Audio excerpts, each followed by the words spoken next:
Selamat pagi Bapak Ibu penguji UKIN. Perkenalkan, nama saya Sarifah Nurul Hidayah, mahasiswa PPG dalam jabatan Program Studi Pendidikan IPS tahap 2 kelas B, asal instansi dari SMK Negeri 1 Yogyakarta. Pada pagi hari ini, tanggal 23 November 2020, saya akan melaksanakan praktik pembelajaran daring pada kelas 10 AKKL 2 dengan materi dampak masa kolonialisme di Indonesia. Materi ini relevan dengan materi IPS SMP pada tema 4 bab 2. Berikut adalah kartu peserta ujian saya.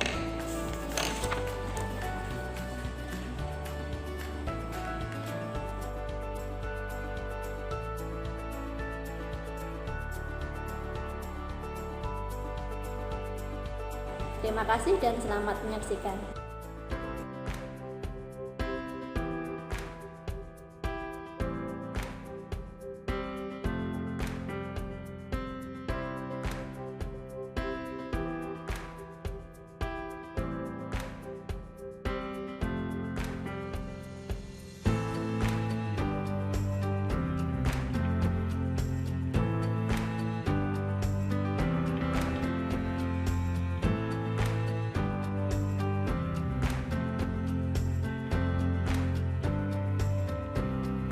Assalamualaikum warahmatullahi wabarakatuh, anak-anak. Waalaikumsalam warahmatullahi wabarakatuh. Suara ibu masih terdengar ya? Masih dengar. Anak-anak sehat semua ya? Sehat. Alhamdulillah. Nah, hari ini ada yang tidak masuk satu, ini izin dengan Ibu Nisa Tiara sakit. Ya, yang lain insya Allah semuanya sehat dan dapat mengikuti pelajaran. Kita berdoa dulu ya. Seperti biasa, Sabila silahkan dipimpin berdoa teman-temannya. Ya. Mari sebelum kita memulai pelajaran, kita berdoa. Berdoa dimulai.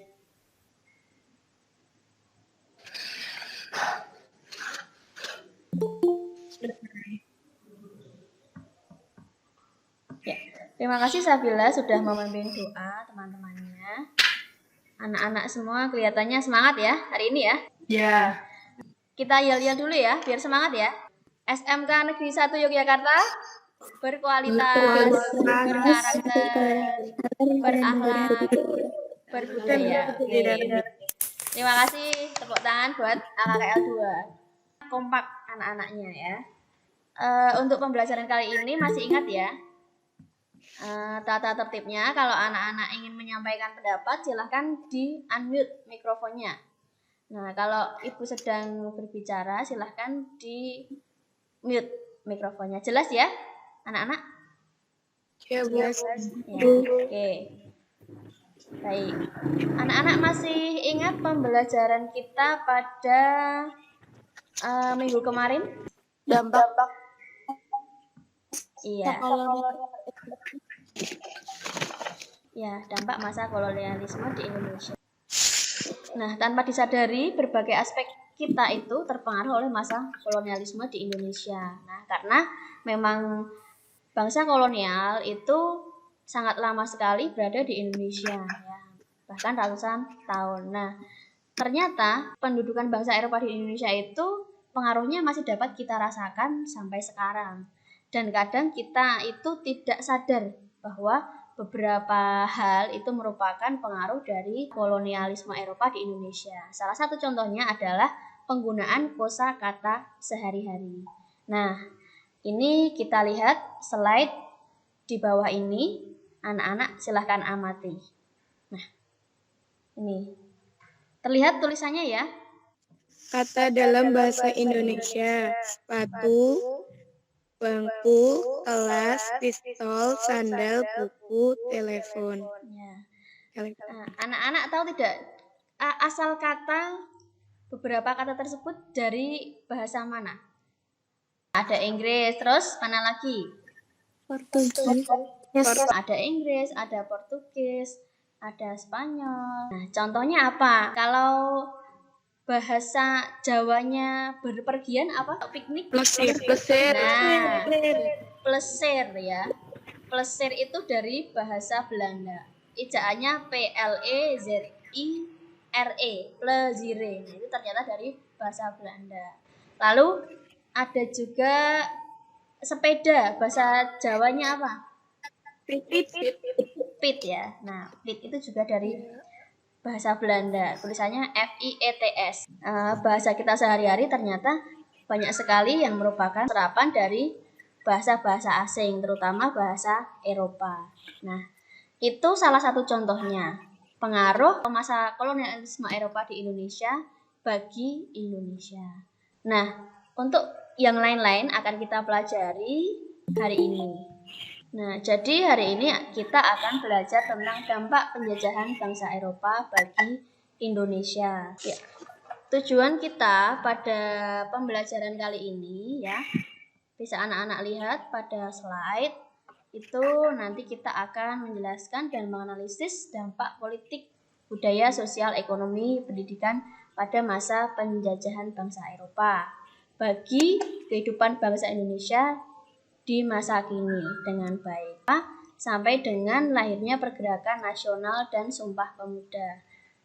Nah, anak-anak di dalam prosesnya nanti ibu tidak hanya mengukur pengetahuan kalian, tetapi juga nanti kegiatan kalian itu akan ibu nilai ya.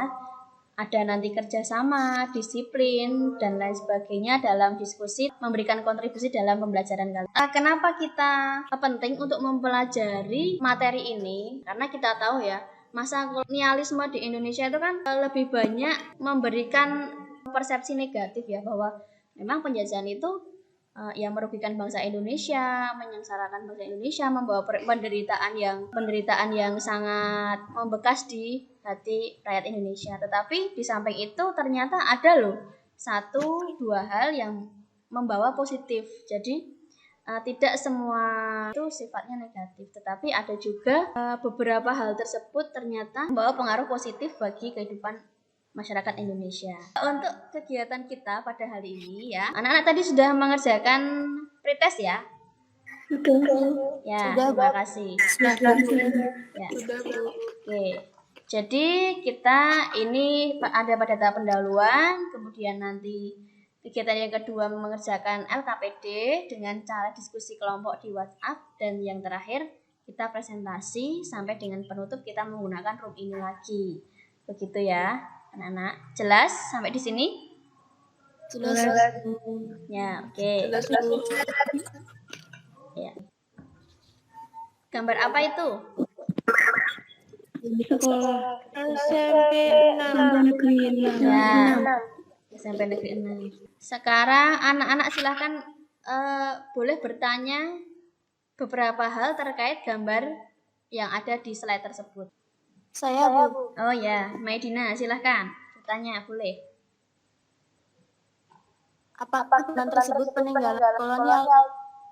Nah, apakah sekolah tersebut merupakan peninggalan kolonial? Nah, anak-anak ada yang bisa menjawab pertanyaan dari Maidina? Mungkin sebelum Ibu menjawab. Kalau dilihat dari bangunannya, nah kira-kira peninggalan bangsa kolonial Eropa atau Belanda tidak? Iya.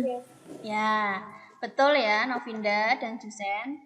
Memang sekolah ini dulunya merupakan peninggalan bangsa Belanda.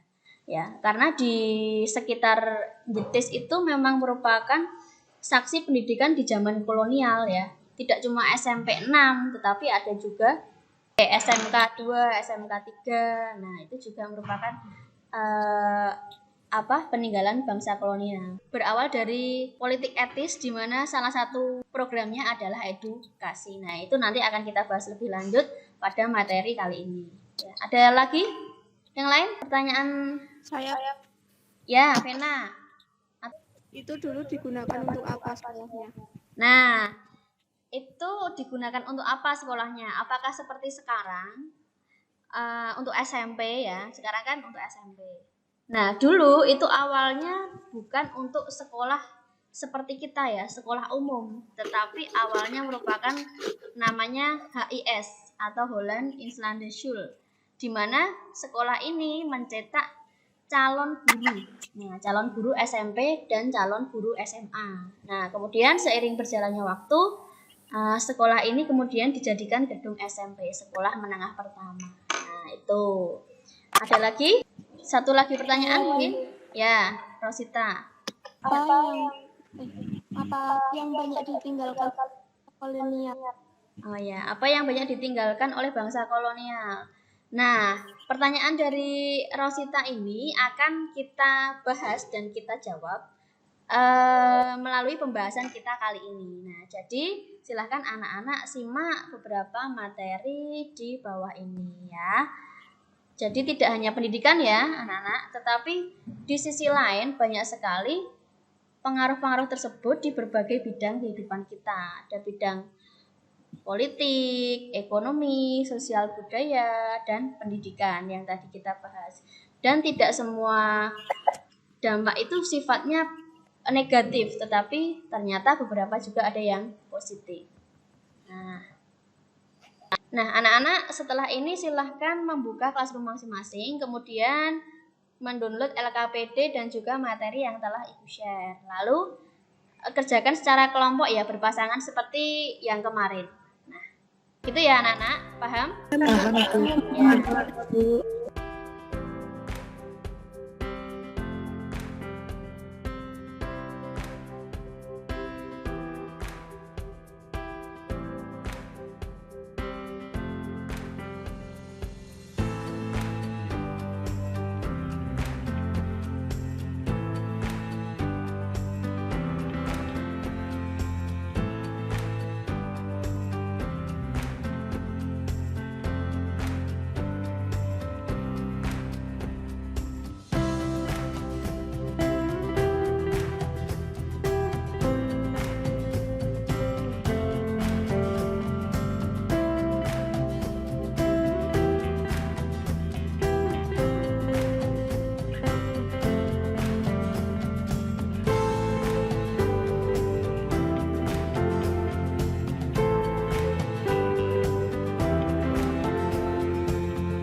Silahkan kelompoknya Marsha Eka Aulia untuk mempresentasikan hasil diskusinya. Yang lain mendengarkan ya, dan mencatat poin-poin penting ataupun pertanyaan nanti yang mau ditanyakan ke kelompoknya Marsha Eka. Assalamualaikum warahmatullahi wabarakatuh. Di sini saya akan mempresentasikan hasil kerja saya dengan Nikmatul Muhammad Cinta. Politik dan pengaruh pada masyarakat Indonesia. 1.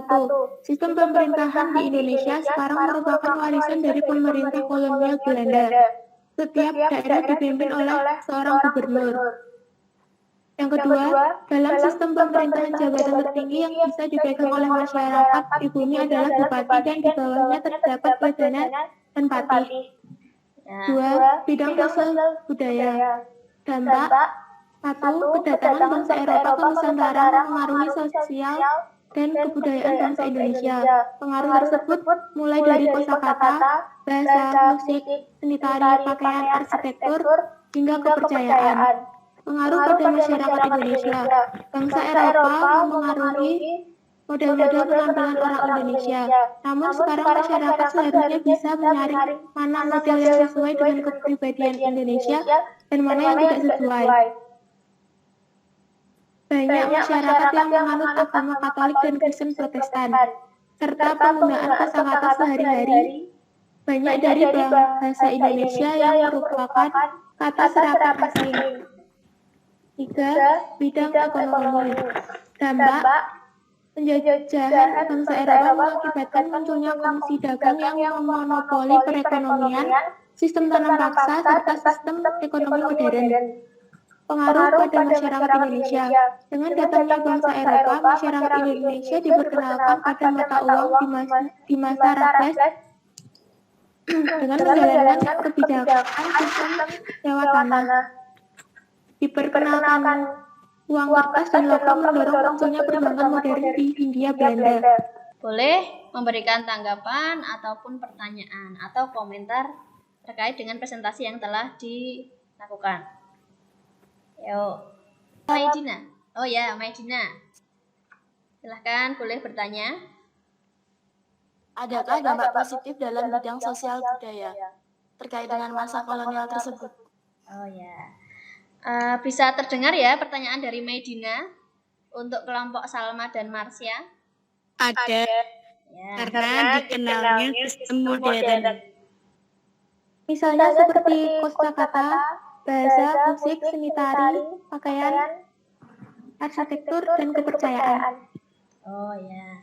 Itu jawaban dari kelompoknya Marsya dan Salma. Maidina sudah lebih jelas? Jelas, Bu. Ya. Betul ya, jawaban dari Marsya dan Salma itu di mana terjadi modernisasi. Nah, cara berpakaian kita itu sekarang kan merupakan warisan dari kolonial, menggunakan jas. Nah, jas itu juga salah satu.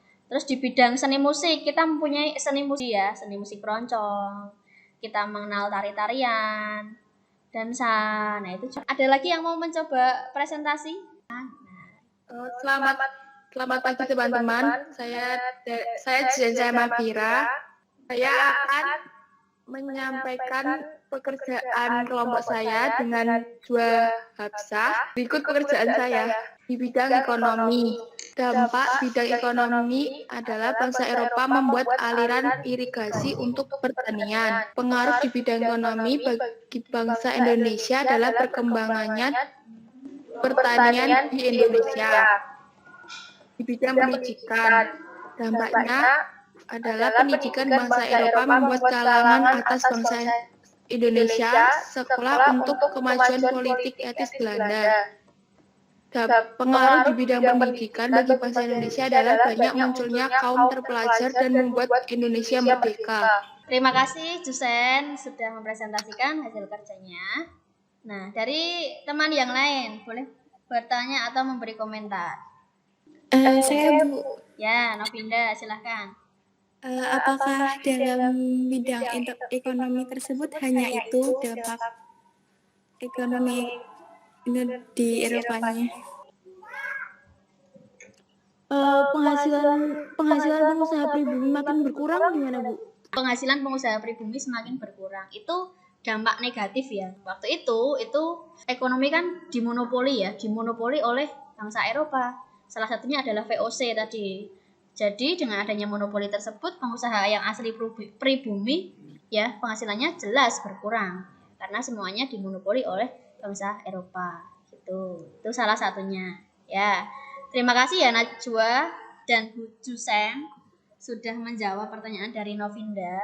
Nah, sebenarnya kalau dampak positifnya di bidang ekonomi itu tentu banyak. Nah, misalnya sekarang ini yang paling mudah ya di sekitar kita, adanya infrastruktur. Banyak sekali infrastruktur yang merupakan peninggalan Belanda. Nah, contohnya apa? Sekitar 1 kilo dari sekolah kita itu ada stasiun Tugu, ya kan? Ada stasiun Tugu. Lalu pembangunan jalan, pembangunan apalagi sarana transportasi. Nah, itu tidak lepas dari pengaruh kolonial bangsa Eropa, di mana pada saat itu dibangun infrastruktur yang ternyata bahkan sampai sekarang masih kita manfaatkan menjadi penghubung antara satu kota dengan kota yang lain. Kalau kamu masih ingat, pada zaman Dendles itu dibangun sebuah jalan raya yang panjangnya itu sekitar 1000 km. Nah, kalau kamu ingat, yaitu dari Anyer sampai Panarukan. Kalau mungkin kamu ingat, dan sampai sekarang pun jalan tersebut masih dimanfaatkan oleh menjadi sarana transportasi masyarakat. Nah, itu tidak tanggung-tanggung loh, 1000 km. Nah, kamu bayangkan aja seberapa panjangnya itu dari Jawa bagian timur sampai dengan Jawa bagian barat dan sampai sana. Jadi hampir sepanjang Pulau Jawa dibangun jalan. Itu manfaatnya, tetapi di balik pembangunan itu juga pastinya ada membawa kesengsaraan, karena membangunnya kan dengan cara kerja paksa atau kalau dulu namanya kerja rodi. Walaupun hasilnya ya positif, tetapi caranya yang membawa banyak penderitaan bagi bangsa Indonesia. Sudah 2 kelompok yang melakukan presentasi. Terima kasih anak-anak semua. Nah, itu tadi beberapa pemaparan dari anak-anak ya terkait dengan dampak masa kolonialisme bangsa Eropa di Indonesia. Nah, sudah Ibu baca beberapa hasil kerja kalian dan jawabannya ya sudah banyak ya yang betul, dan juga Ibu juga sudah memantau diskusi kalian melalui WA yang sudah kalian screenshot ya, dikirimkan di Classroom. Terima kasih sudah bekerja sama dengan teman kalian, dan sampai di sini mungkin ada pertanyaan atau tidak dari anak-anak? Nah, kalau tidak, ada tidak? Tidak, Bu. Oh ya, tidak. Terima kasih. Kalau tidak, sekarang salah satu siswa Ibu minta untuk memberikan kesimpulan terkait apa yang telah kita pelajari pada hari ini. Kesimpulan dari tersebut adalah kolonialisme Indonesia yang berlangsung selama sekitar kurang lebih 350 tahun membawa dampak dan pengaruh pada masyarakat Indonesia, antara lain bidang politik, ekonomi, sosial budaya, dan pendidikan. Tentu ada dampak positif maupun negatifnya. Contohnya dampak positif yang dapat kita rasakan misalnya pendidikan. Banyak berdirinya sekolah yang ternyata sampai saat ini mempunyai manfaat yang besar bagi masyarakat. Ya, oke. Terima kasih Salma sudah memberikan kesimpulan. Jadi betul sekali ya, dimana ternyata saat ini kita sedikit banyak merasakan manfaat atau dampak positif dari masa kolonialisme Eropa di Indonesia. Salah satu dampaknya adalah bidang pendidikan, di mana banyak muncul berdiri sekolah-sekolah ya sampai saat ini. Dan selain itu, berdirinya sekolah, adanya pendidikan di masa kolonial itu membawa peran besar bagi proklamasi kemerdekaan Indonesia. Nah, karena kita tahu ya, tokoh-tokoh cendekiawan yang muncul pada masa pergerakan itu merupakan bangsa Indonesia. Beberapa tokoh itu, nah ini contohnya. Nah, tokoh-tokoh ini merupakan penggagas lahirnya organisasi pergerakan nasional. Nah, ini di gambar ini yang nomor 2 ini ya. Nah, ini adalah Bung Hatta. Mereka ini adalah orang-orang Indonesia yang menempuh pendidikan dan bersekolah di Belanda. Nah, kemudian mereka mempunyai pikiran yang baru, mempunyai wawasan, di mana mereka semakin sadar bahwa penindasan yang dilakukan oleh bangsa Belanda itu tidak betul. Nah, maka dari itu, dengan adanya golongan terpelajar ini, mengubah corak perjuangan bangsa Indonesia. Yang dulunya itu kita masih terpisah-pisah, ya, kedaerahan, di mana Aceh perang sendiri, Jawa perang sendiri, Maluku perang sendiri. Nah, kemudian mereka bersatu untuk melawan penindasan pemerintah kolonial, di mana muncul banyak organisasi pergerakan nasional. Ada Budi Utomo, Perhimpunan Indonesia, dan lain sebagainya. Nah, inilah titik di mana masa pergerakan nasional di Indonesia itu dimulai. Kemudian nanti ada muncul Sumpah Pemuda.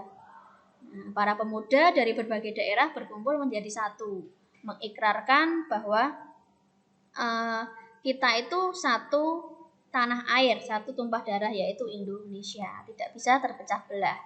Karena kita adalah satu kesatuan, Bhinneka Tunggal Ika. Nah, itu hal positif yang dapat kita petik dari pembelajaran kali ini, ya. Di mana pendidikan itu bisa merubah suatu bangsa. Pendidikan itu merupakan tonggak yang menjadi hal penting terhadap kelangsungan kehidupan suatu bangsa. Nah, anak-anak sekarang ini walaupun kalian masih pembelajaran daring, tetapi anak-anak harus semangat ya, karena generasi muda seperti kalian nantinya adalah yang merupakan penerus perjuangan bangsa kita. Nah, jadi tetap semangat, raih cita-cita kalian, raih impian kalian, jangan putus asa. Itu pesan dari Ibu. Untuk tujuan pembelajaran kita tadi sudah semua ya. Menganalisis dampak sudah, menganalisis hubungan lainnya pergerakan nasional dan Sumpah Pemuda juga sudah. Ya. Oke. Kira-kira pembelajaran kita hari ini bagaimana, anak-anak? Ibu ingin minta komentar dari anak-anak semua. Tidak bosan kan dengan Bu Nurul? Tidak, Bu. Ya. Oke, terima kasih. Menyenangkan. Oh, seru ya. Ya, terima kasih. Jadi semoga apa yang Ibu sampaikan ini bermanfaat bagi anak-anak. Ya, Ibu juga merefleksi diri Ibu sendiri, mungkin dalam pembelajaran masih banyak kurangnya dan banyak hal yang mungkin perlu Ibu perbaiki kembali. Nah, untuk pertemuan depan kita akan membahas kisi-kisi PAS mungkin ya. Kita kan masih ada masih ada nggak ya? Oh, nggak ada ya? Oh ya, nggak ada ya. Ibu akan memberikan kisi-kisi saja, kisi-kisi PAS, nanti bisa anak-anak pelajari secara mandiri ya, untuk persiapan PAS kita hari Selasa. Hari Selasa depannya lagi. Nah, itu.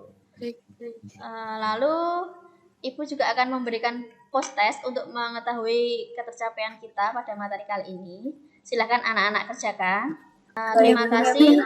Tetap semangat. Pokoknya jaga kesehatan. Jangan lupa makan makanan bergizi, istirahat yang cukup, tetap 3M, olahraga dan lain sebagainya, sehingga nantinya kita insya Allah semester depan bisa bertemu di kelas kita ya, kelas nyata, bukan kelas maya seperti ini, di kelas 10 AKKL 2. Nah, Ibu senang sekali bisa belajar bersama-sama dengan kalian. Nah, sebelum ditutup silahkan Sabila memimpin doa teman-temannya. Mari sebelum mengakhiri pelajaran kita berdoa. Berdoa dimulai. Selesai. Ya. Terima kasih anak-anak. Sampai jumpa di sekolah kita ya. Terima kasih ya anak-anak ya. Terima kasih. Sama-sama.